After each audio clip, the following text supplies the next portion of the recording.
సాధిస్తామనేటటువంటి విశ్వాసం కూడా నాకున్నది. ఇవాళ మనకు సింగరేణిలో తోడు మరి ఇంకా డెఫినెట్గా చేయాల్సిన పని కూడా చాలా ఉన్నది. సింగరేణిలో ఇప్పటి వరకు మనం నిజం చూసుకుంటే ఒక 15 నుంచి 18% మించి మనం బొగ్గు తీయలే. ఇంకా తవ్వాల్సినటువంటి బొగ్గు చాలా ఉంది. మనం సంవత్సరానికి 5 మైన్ల చొప్పు ఓపెన్ చేసినా కూడా 185 మైన్లు ఓపెన్ చేయగలిగేటటువంటి బొగ్గు ఖనిజాలు మన తెలంగాణ భూగర్భంలో ఇంకా దాగున్నాయి. వాటిని అన్నిటిని కూడా మనము వెలికి తీసుకుంటూ మన దగ్గర ఉండేటటువంటి నిరుద్యోగ సమస్యను కూడా మనం పరిష్కరించుకునేటటువంటి ఆస్కారం ఉన్నది.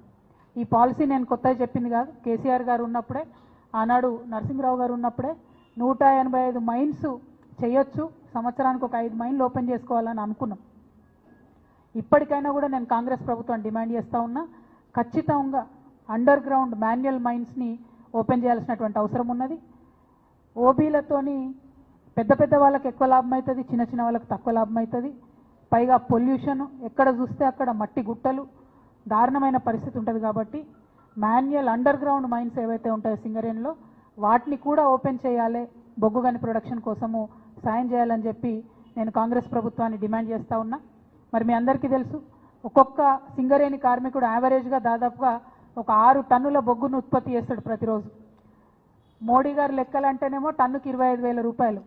కానీ మోడీ లెక్కలు కాదు, మనం మామూలు లెక్కలు తీసుకున్నా కూడా టన్నుకు 5,000 పట్టుకున్నా కూడా ఒక్కొక్క కార్మికుడు సింగరేణిలో రోజుకు 30,000 రూపాయలు సంపాదించి తెలంగాణకు ఉల్టా ఇచ్చేటటువంటి పరిస్థితి ఉంటుంది. అంటే సింగరేణి కార్మికుడి చెమటతో తడిచినటువంటి ఆ బొగ్గుకు అంత విలువ ఉన్నది. కానీ సింగరేణి కార్మికులకు మనం ఇచ్చేది చాలా తక్కువనే ఉంటుంది. ఇక మోడీ గారు ఏం చేసిండ్రు, ఇచ్చేటటువంటి జీతం మీద ఇన్కమ్ ట్యాక్స్ 10-15 ఏళ్ళ నుంచి అడుగుతున్నాం ఇన్కమ్ ట్యాక్స్ రద్దు చేయాలని. ఇంకా కొత్తగా ఆయన పర్కులు కొత్తగా ఇస్తారు. ఆ పర్కులన్నిటి మీద కూడా వాళ్ళు ఇన్కమ్ ట్యాక్స్ వేయడంతో చాలా అదనంగా భారం పడుతుంది. నేను భారతీయ జనతా పార్టీని డిమాండ్ చేస్తూ ఉన్నా, సింగరేణిలో ఎంప్లాయీస్కి వచ్చేటటువంటి పర్క్స్ ఏవైతే ఉంటాయో వాటి మీద ఇన్కమ్ ట్యాక్స్ తక్షణమే రద్దు చేయాలి. ఇతర పిఎస్యూస్లో ఎక్కడన్నా ఇన్కమ్ ట్యాక్స్ పర్క్స్ మీద వేసినటువంటి ఇన్కమ్ ట్యాక్స్ను రియంబర్స్మెంట్ ఇస్తున్నారు. ఒక్క మన సింగరేణిలోనే కార్మికులకు రియంబర్స్మెంట్ ఇస్తలేరు. ఆ రియంబర్స్మెంట్ ఇవ్వవలసిందిగా కూడా నేను ప్రభుత్వాన్ని డిమాండ్ చేస్తున్నా. వాటి కోసం ఖచ్చితంగా పోరాటం కూడా చేస్తాం.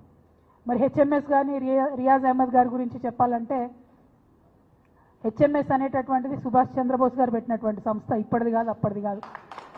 ఆయన ఆశయాలతోని కార్మికులు ఆనాడు ఎట్లా కష్టపడ్డారో బ్రిటిష్ హయాంలో వాళ్ళకి న్యాయం జరగాలని పెట్టినటువంటి సంస్థ. మన రాష్ట్రంలో హెచ్ఎంఎస్ ఏ పార్టీతో కూడా అఫిలియేషన్లో లేదు, చాలా ఇండిపెండెంట్గా ఉన్నటువంటి సంస్థ. అట్లనే రియాజ్ అహ్మద్ అన్న నేను పుట్టక ముందు నుంచి కూడా కార్మిక ఉద్యమాలలో ఉన్నటువంటి వ్యక్తి. ఆయనకు అంత అనుభవం ఉంది. సెంట్రల్ వేజ్ బోర్డు మెంబర్గా ఉంటూ అనేక అంశాలలో కొట్లాడి మన సింగరేణి కార్మికులకైతే న్యాయం చేసినటువంటి వ్యక్తి. ప్రతిసారి దీపావళి బోనస్ వస్తే ఫైటర్ లెక్క అక్కడ కొట్లాడి ఎక్కువ బోనస్ని తీసుకొచ్చేటటువంటి వ్యక్తి. మరి ఆయన 1 కాదు 2 కాదు గ్రౌండ్ లెవెల్లో అనేక ఉద్యమాలు చేశాడు. రియాజ్ అహ్మద్ గారితో కలిసి మరి హెచ్ఎంఎస్తోని కలిసి ఇవాళ సింగరేణి జాగృతి కూడా అన్ని 11 ఏరియాల్లో కూడా పనిచేస్తుందని తెలియజేయడానికి చాలా సంతోషిస్తూ ఉన్నాం. కార్మికుల యొక్క సంక్షేమం, కార్మికుల యొక్క వెల్ఫేర్ ప్రధానంగా పెట్టుకుంటాం మా ఎజెండాలో.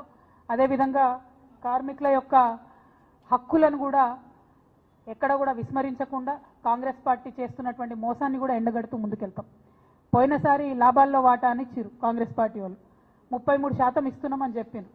అందరం కూడా మంచిదే కదా, ఇదివరకు మనం 30 ఇస్తే వీళ్ళు 33 ఇచ్చిరు అనుకున్నాం. కానీ ఎంత దారుణం అంటే కాంగ్రెస్ మార్కు నయవంచన ఎట్లా ఉంటుందంటే అసలు లాభాలనే తక్కువ చూపించారు. ఇచ్చుడేమో పేరుకు 33 ఇచ్చిరు, తప్పు అంకెలు చూపించి కార్మికులకు తక్కువ డబ్బు ఇచ్చినటువంటి ప్రభుత్వం కాంగ్రెస్ ప్రభుత్వం.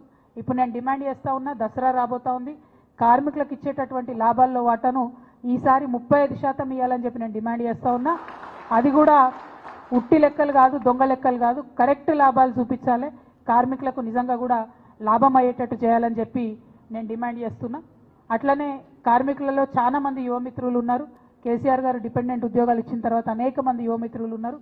వారందరూ కూడా మంచి మంచి డిగ్రీస్ చదువుకున్న వాళ్ళు ఉన్నారు.